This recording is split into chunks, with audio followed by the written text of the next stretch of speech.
Street Sherpa, it's a good way of knowing Canmore a little bit deeper, but it's also an entertainment activity. So you just go at your own pace downtown Canmore and you can just find nice shops or have a good cafe or a good meal where you're discovering little nuggets of information and knowing a little bit more about the culture, the heritage, the history of this region. So you go online at streetsherpa.ca and you will be downloading the podcast and a map at the same time.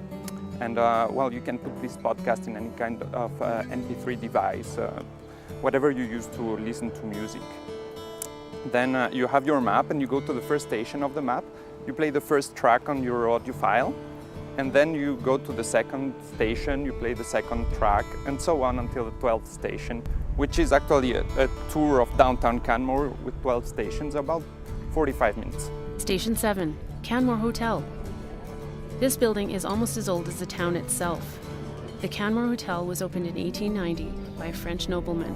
We started here in Canmore because a few years ago we moved here with my wife, Geneviève, and well, we moved here basically for outdoors, right? But we discovered a lot of nice things about the place when we went around downtown, and you can see the Northwest Mounted Police Barracks, the Canmore Hotel, you can see the church, and we were a little bit curious about those places, so we made some researches about them, and we found interesting facts.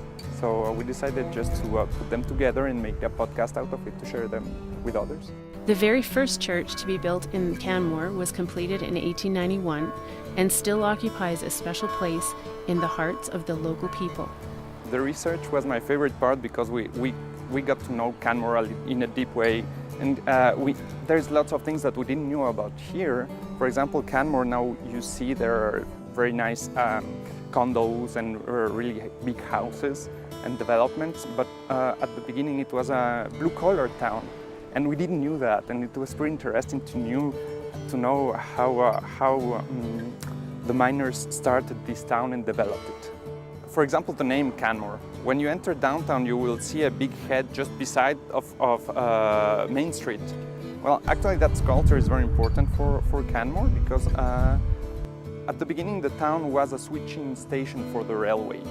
And one of the pioneers in that railway development put the name of Canmore to the town. Canmore in Gaelic means also big head, in the sense of chief, in the sense of leadership, of smart, of a smart guy. So the sculptor decided to put it like literally a big head, and you can see it just beside Main Street. It's pretty neat.